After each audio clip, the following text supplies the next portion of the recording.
Hello and welcome to our second episode of the Philosophy Hour podcast with James and Johnny, two university students, and we're trying to make sense of some of the basic philosophy questions asked by pretty much everybody, and we're literally just going to find some on the internet and just talk through them and see what comes of it. We are in a beautiful park right now.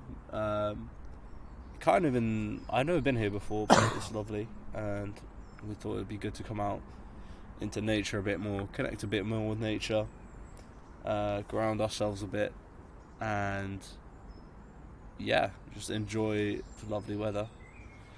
So, once James gets some questions up, we shall begin.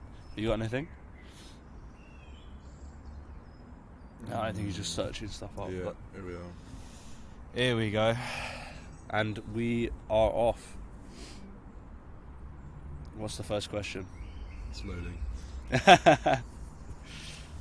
Oh, God. But yeah, had a crazy week.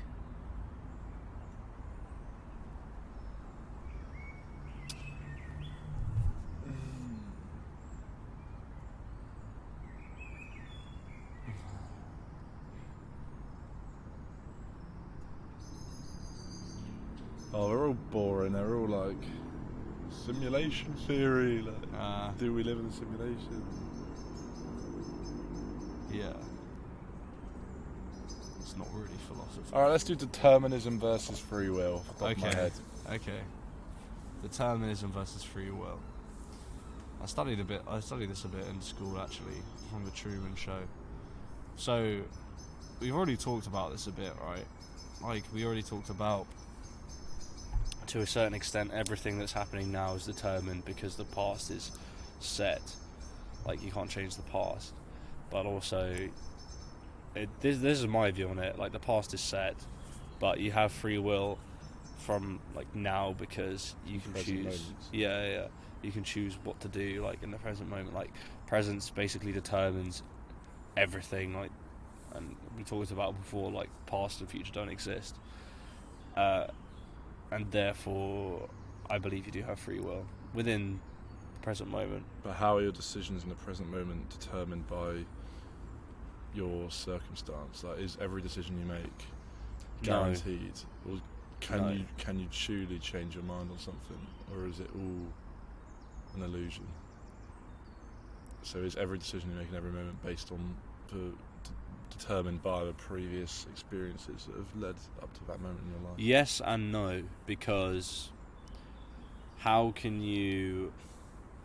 Like, humans are generators of new things, right? We bring things into creation. Like, before the wheel, right, there's no experience of, like, the same thing as the wheel, right? Like, there was no same thing as the wheel. So I think that you can create new things. I think the ability of humans to take concepts from other things and apply it to new ideas enables you to actually create and do new things. So, for example, like, say for example, you grew up in, like, I don't know, you grew up in an abusive household or something. You don't necessarily grow up to be an abusive person, do you? Like, an abusive parent. Like, It's more likely. it's more likely, yes. So you'd argue that's determined. But you still have free will. You have choices. How is it then that if you know someone really well, you say, and they have to make a decision, and you say that, you predict what they're going to do, and you go, I knew they'd do that. I knew they'd make that decision. How is that? It's determined. I think that's because you're aware that they have a lack of self-awareness. Because, like, one of the key things that leads you to repeat patterns, to get stuck, is you're not aware that you're doing it, not being present enough, and just being stuck in the same old patterns, like, going over and over and over again. Like, if you're aware that you're going through those patterns, you can break them.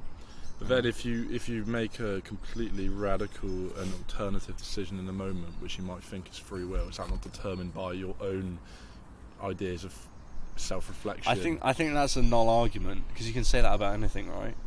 You can say that about anything. Like, as soon as you make any kind of decision, you can say, oh, it's a consequence of, what's happening, what's happened before. I think that's just a circular argument that doesn't really lead anywhere. Right? Yeah, much like this entire question, to be honest. Yeah. It's rather impossible to actually... Yeah. I think you have to break it up. So, like, when you say determinism, what do you mean? Like, do you mean that... You don't actually choose anything. You just react. Based on your programming, essentially. Right. Yeah, but therein lies the issue. Like, people have different definitions of what it is, because there's that one. So it's already predetermined, and you basically, your decisions are swayed by what's happened in the past. Then there's the definition that everything that is happening now is, like, already determined. Like, I don't know how to explain it. Like, rather than like destiny or fate, where everything's planned for. Right. Yeah, you can't alter the path of course of history. And the other argument is that the other definition is that the past, like, is like looking back, like, I'm really struggling how to say this. Like, that everything in the past is determined, and therefore that leads you.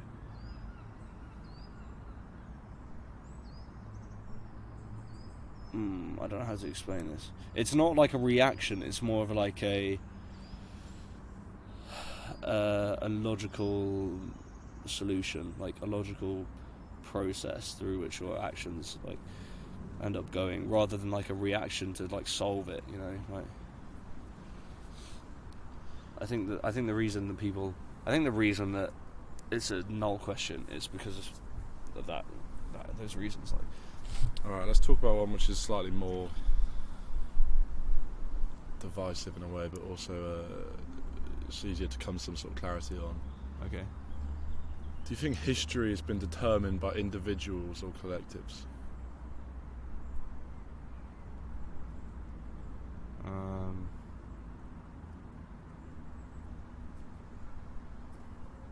Probably collectives. I think collectives, yeah. Yeah? Well, it depends. It depends on, like, for example, human beings. I think on a fundamental level, like, human beings are individual, free thinking, like humans. Like, in whatever civilization you have, you'll always have people who go off in a completely different direction and have their own ideas. So the idea is, would the collective ever have come to that same conclusion if the individual never did it? So therefore, history is determined by individuals, right? So you could say, certain, like, political movements and stuff are led by, like, a singular figure, or there's, like, a singular figure who's incredibly important in that, and the people follow. And obviously the individual is given power by the support of the many. But would the many have ever come to the exact same thing would have ever happened if that individual never existed? Maybe it's like a synergistic relationship, because... Of course, yeah. Because the individual succeeds by his success in propagating ideas, and the collective succeeds in writing history through believing in that idea, basically. So it's like a synergistic relationship. However, it's an advantage and a disadvantage, because it means that it's very hard to change the overarching ideas in a society because of, like, this collectivism. But it means that it's hard for new ideas to come, like, to the forefront because of the tribal nature of humans. Like, if you don't believe what I believe in, therefore you're an enemy, basically. And that's what I think is happening with, like, political discussion nowadays. Like, I know you showed me that video. It's just like, either you're left or you're right, or you're liberal. People prescribe too fully to one idea without actually logically assessing individual topics. I think people just don't care enough. I think people just don't have time in their lives. Like, I think they just want to Yeah. You know, they don't want to ask the hard questions. They don't want to like sit down like we are, like talk about this stuff, because it's it's easier just to, you know, live carefree. Moving on from that, I had something a minute ago now I've forgotten. I think that's an easier way to live, but when shit hits the fan, you are basically a lamb going to slaughter because you don't understand how like systems work and how groups of people and communities act and think, and how you actually operate in a community in a way that's beneficial to you and the community and your family and the people who disagree with you and to the human race.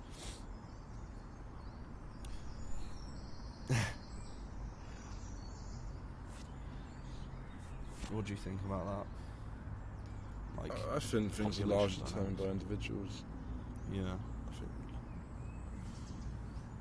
collectives are people who may share the same limitless potential as that individual, but they're just not placed in the right time, in the exact right circumstance to be able to actualise those aims. For individuals are the avatar of certain ideas which are put in the perfect timeline and the perfect place to enact greater ideas. Yeah, I agree with you. What do you think of the how do you feel about immortality, in the sense that certain people's memory is recalled, you know, every day by our collective consciousness? Does that make them immortal? I think many people die forgotten and never Yeah. recalled. You know, like there's a, you know, like it's an achievement to have a family to remember you, but there are certain people, certain figures who are remembered worldwide and everyone knows them. Are they truly immortal? Are they still here because their memory is being recalled in every waking moment of conscious life? Like, it's a weird one because we're kind of the only animal that does that. yeah, we're the only animal that perceives the past and future. Yeah. So, on a base level, it's all made up.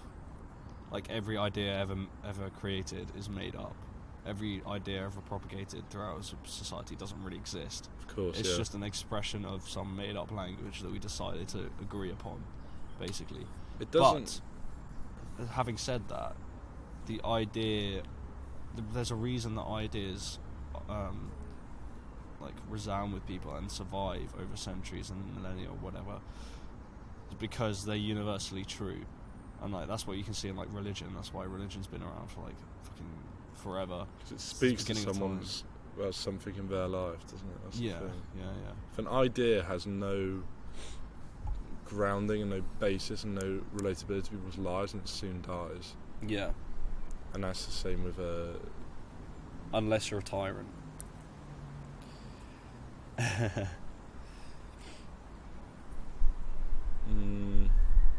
potentially, but then why do tyrants' ideas live far beyond their life? That's true. Because the ideas that they speak about still speak to something in some people's lives. Yeah, that's true. They're not completely fantastical.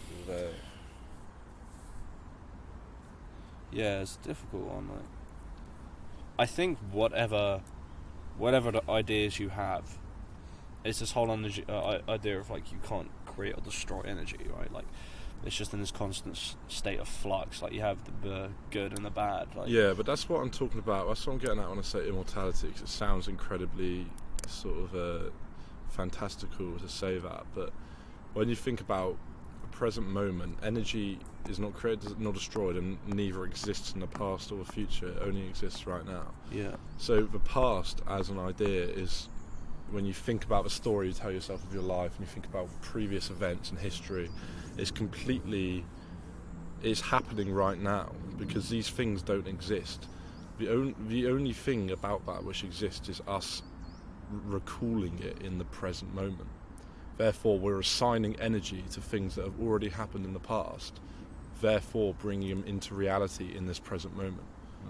And that's why I'm asking you, do you think that people achieve a higher level of sort of significance if more people remember them? Because collectively, more consciousness is assigned to that memory, that idea. Yeah.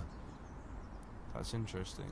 They don't exist anymore, they're far gone. The past does not exist, but but energy in this exact present moment is assigned to certain people. I guess, that makes them significant, even beyond death. I guess that maybe there's something to do with, if you're someone who has a popular idea within a society or community and you spread it to a larger number of people, and then that number of people are thinking about that and assigning that amount of mental energy to that idea in a moment in history, the higher the amount of energy that people put into thinking about that idea is going to be passed down through generation to generation, because that, like you're saying, energy is not created or destroyed. It's probably lost, like, you know, it's probably efficiency losses and that sort of stuff, but and loss of memory and that sort of thing. But basically, the higher impact you have within your lifetime, the greatest amount of people in the most transformative way, that allows the most positive impact in their lives, that helps them transcend like suffering in their lives, that those are going to be the most immortal ideas, in my opinion. Yeah. I hadn't actually thought about it this way, to be honest, in terms of energy not being created or destroyed, because that's actually quite a cool idea, because it really like motivates you to have the biggest impact within your lifetime, and I think that links into free will. Basically, it makes me motivated to have a large family and lots of people to remember you in that way, because like realistically the likelihood of you being remembered, being internationally famous or infamous, are unlikely, whereas but if you die without children and die alone, like, you'll soon be forgotten, and that's a truly sad state, you know, like, if you're, because then you only truly no longer exist when nobody's left to remember you. Yeah. If you think about that. Yeah. Moving on. Well, that's a whole other. Do you ever really exist, though? That's the thing. You only exist because your energy is present in the present moment. You exist right now because of that. Yeah. But once and you exist beyond the death when people think of you, because your energy is still being, energy in the present moment is still being assigned to you. The concept of a human being is something that we made up. Like, realistically, we are like the same as like the twigs around us. Like, we're made up of the same stuff, you know. Like, no, we're not. Like, I mean, like, on the molecular level, like, everything is made. Like, we're all from the earth. Like, the idea that was like separate from like all of the. There were different incarnations of energy, but elements. We are different. Like, what do you mean? So everything's energy, right? But like animals and twigs are different incarnations of that. Like we are different down to a very last level. What do you mean? Like elementally? Yeah.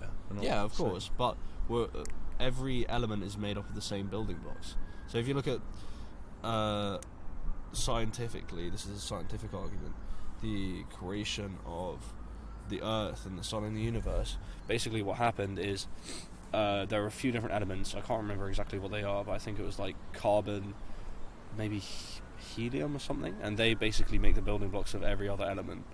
So we're all made from the explosion of like some supernova star, basically. Oh, interesting. Yeah. Who told you this story? I'd learned it in physics. Yeah, you learned it from your teacher who educated you and told you what to think.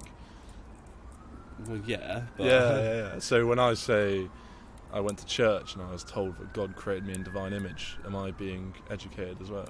The same way you've been educated by a teacher. It's faith. It's all based on faith. Like, you don't have any concept of that. You're just basing it on some authority figure who told you something. It's the same religious people. They just base everything they believe on authority. Yeah, but I think either way you come to the same conclusion, don't you? Yeah, but the conclusion should be made in your own life. It shouldn't be made by somebody educating you on something. Like.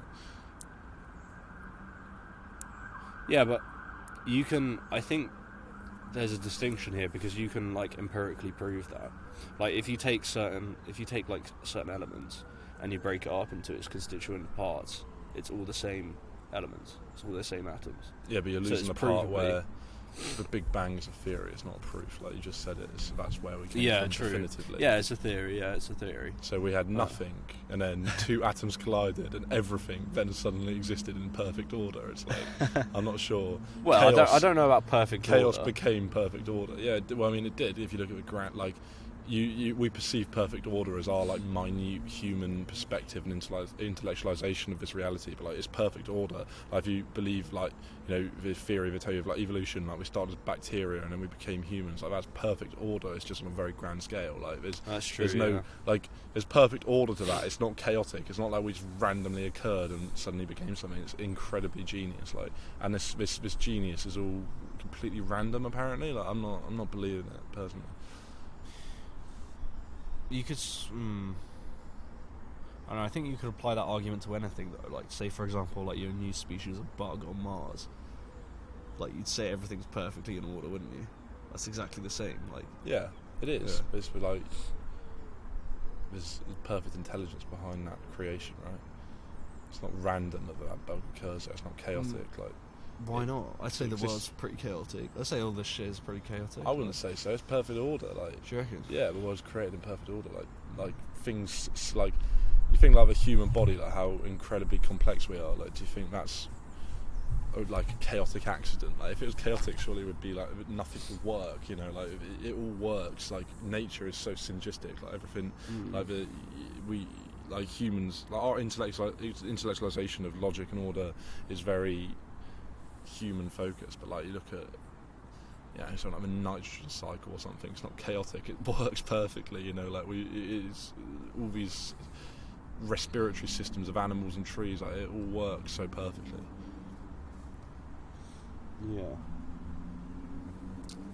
Now let's move on and completely dismantle the foundations of this entire podcast and Okay. and philosophy itself Sweep the leg. by sweep the talking about the idea of all these ideas we sit and sort of like postulate on are only relevant and only important to human beings when we have our basic needs met and we're not hungry and starving. It's kind of like what we've been saying, we have like in society today, the reason we've evolved to this point of like comfort and evolution is because we've covered our basic needs. But as soon as there was a food shortage or something's not right in our lives, like suddenly people would stop talking about these moralistic philosophical issues and would return to animals. Yeah. I find that very interesting. Civility is like a thin veil which is draped over society. Like we are animals at the end of the day, and we think we're like so much better, but it's only because we live in a world of like abundance. Yeah, it just kind of makes you realise how lucky we are in terms It's of humbling, yeah. developing this cognitive ability. Like any other animal could have done it, but for some reason, I don't know, some divine being or But yeah, some humans, we're capable of so much, but what I'm saying is like when we struggle, we soon remember our nature. Yeah, I think you have to go through that because otherwise you're like you're not really being truthful to your being, like. Well, that's why we you're see just so many. trapped in modernity. Yeah, so that's modernity, precisely. Thank you for so many things today. Like so many people exist about this like humbling realization that we're like without this sort of like safety net of a system. Like so many things would be so irrelevant. So many of these sort of like ideas and modern day like machinations would be completely void, and you'd soon be like reminded by like the harsh realities of sort of violence and I survival. think you'd actually value like things that are much more beneficial to the human race as well, like because when you're stuck in like modernity and these iron steel cities and you're just in complete comfort, like you can basically waste away your time and you'll be absolutely fine. Like you could be like the least Sedentary, valuable, and you're still held up by the rest. Yeah. But if you're down in the dirt, the dead weight trying will to soon be survive. dropped if things hit the fan. I mean, like I'm reading *Sapiens* right now, and in that book, I think it's an Israeli professor wrote that book. He was saying that back in the day when you were like in your tribe, way back in the day when you're like a caveman, if the males in the tribe didn't particularly like the look of a kid that one of the females had in the tribe, they just killed them, basically. Or if like they were cripples, they just killed them. Even the older members of the tribe, if they were like holding them up, they'd kill them because it's survival. Like if they had them, you know, hanging around in a life or death situation, they could kill them. So yeah. But we have this sort of like delusion that we've evolved so much far beyond that like way of thinking, but we haven't. We're just not in. These are archaic, older than our concept of time, probably even.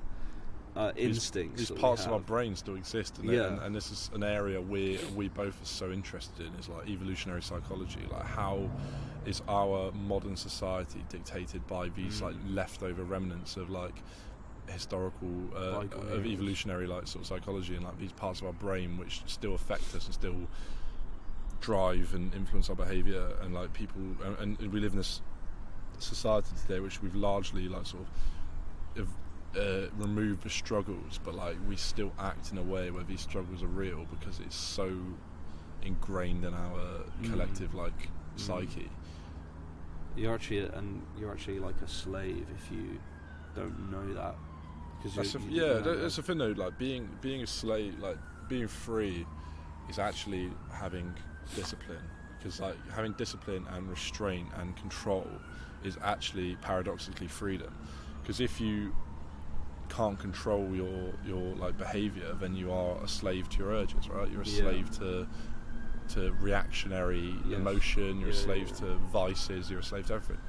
Freedom is being able to control yourself, because then you can choose what to react to and what to do. Do you think that there's a certain element of that's made easier in societies because you're employed and therefore you're accountable to other people and you have to turn up to work and get up at a certain time, rather than having pure freedom? The pure sense of freedom is that you do it on your own terms and because you want to, rather than because you're beholden to the rest of but then like in that sort of way, like people who are free on their own terms, like entrepreneurs or people like that, they're the most disciplined and controlled people of all. Like they're not going to be like, they understand the risks of like, so a sort of full-time employment, as you said, like lots of people who live that lifestyle, sort of hold it together for their job, but then in their spare time they're like, struggling. They are struggling with issues, and being like independent and like entrepreneurial is like it's 24/7 survival.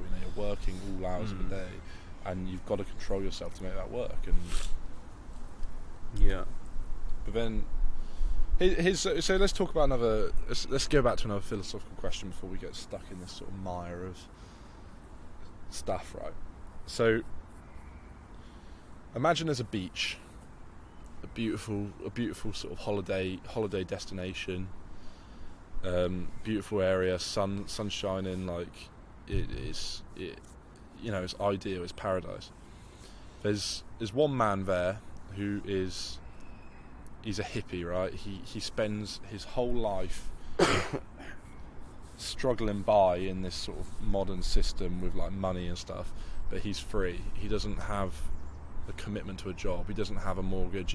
He lives in a van, whatever. You don't have to explain it all, but he basically spends his whole life chasing that freedom and chasing that feeling of being on that beach, but he doesn't have a lot with him, and he hasn't worked to achieve much. And then there's another man there who is the entrepreneurial CEO. He has lots of money, and this is his 1 week vacation of the entire year, and he's there with a beautiful woman, and he's watching the hippies on the beach from a restaurant, and he's drinking fine wine and dining on the most delectable food. Who's enjoying that scenario more? The one who has nothing, or the one who's worked for everything and has much more? I think the one who's worked for everything. Really? Because we were talking about happiness the other day with one of our friends as well, and this links into that as well, because you can't achieve anything of value or feel satisfied with yourself. And this is actually I think I'm not sure if this is a uniquely human concept, but work sets you free, and it's like you're talking about discipline. You can't feel fulfilled and happy with yourself unless you've lifted a load. It's like people like complain about being, depressed and anxious. It's because our life is too easy. Like, you have to lift the heaviest load you can bear, and then afterwards you think, you know what, maybe I can live with myself. So in this scenario, like, this guy, super successful, maybe took advantage of certain conditions that kind of helped him at the time, blah, blah, blah. At the end of the day, he got up off his arse and worked hard and got to where he is now.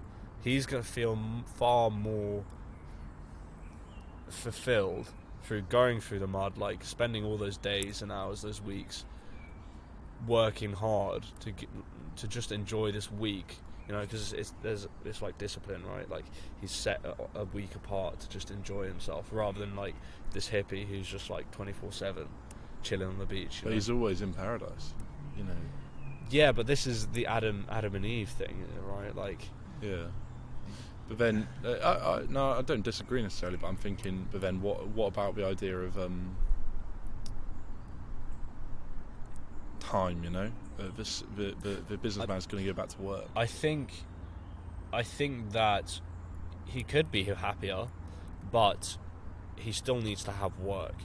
So he could, for example, live in paradise, yes, but I don't know. He could have the hardest thing he could do is, I don't know, build a village, or like create a place where wildlife is thriving better than anywhere else. It doesn't necessarily have to be economic.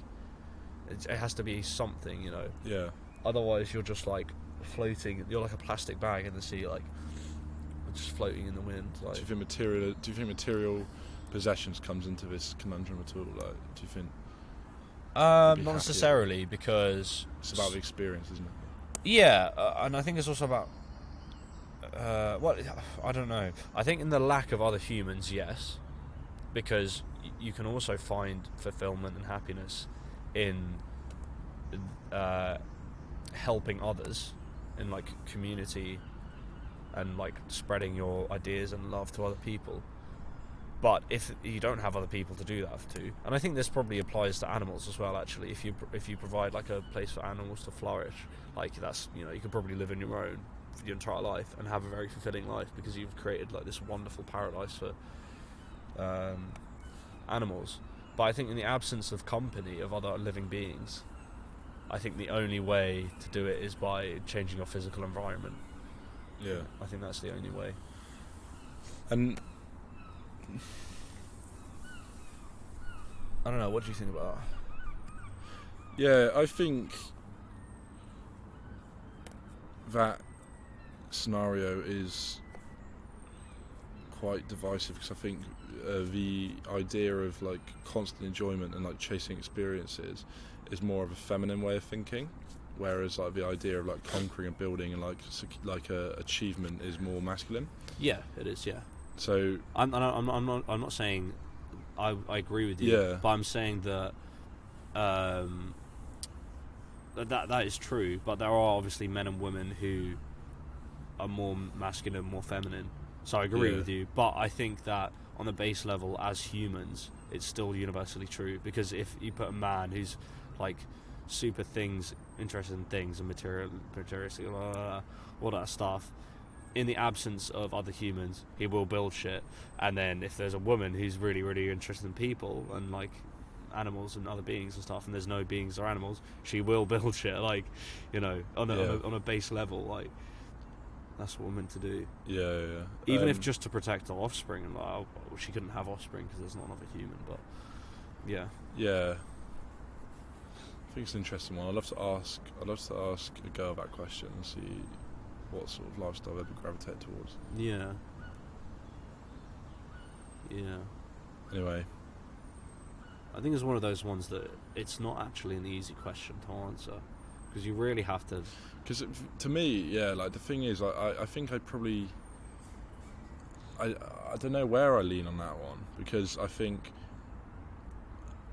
there's always the idea of like whose happiness is living in the present, right? And who's living in the present more? Somebody who is constantly chasing that feeling of being like free, or is it somebody who's like, you know, there for 1 week only? And is he really embracing that moment, or is he constantly running away from and you know, like running away and chasing something? Is he ever enjoying himself truly? I think this The more, and it's like the more, and also if you have like lots of money and more things, like you're less present because you're more attached. Like the more attachments you have, the more present, the less present you are. Right? Like you're worried about.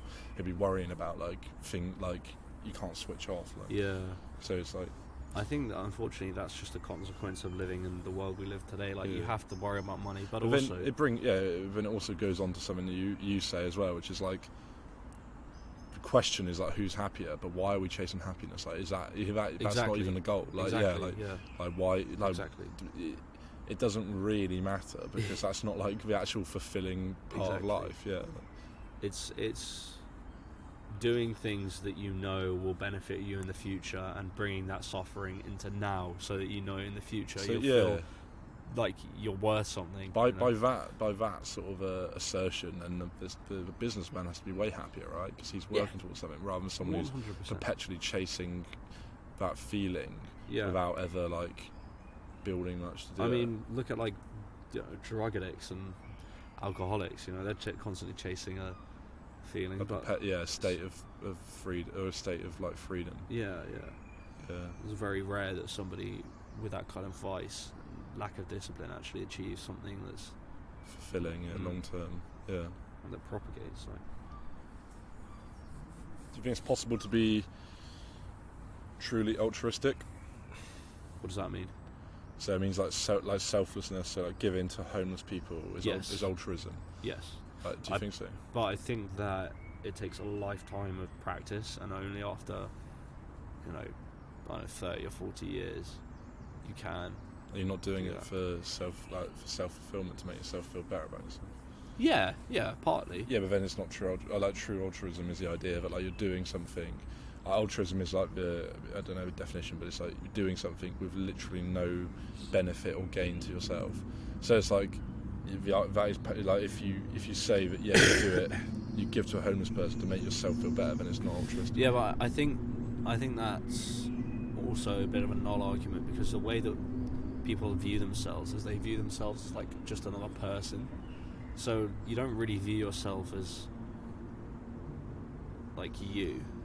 You're like I'm talking to you now. I see you as like another human being, and I see you have this image of yourself, right, as well.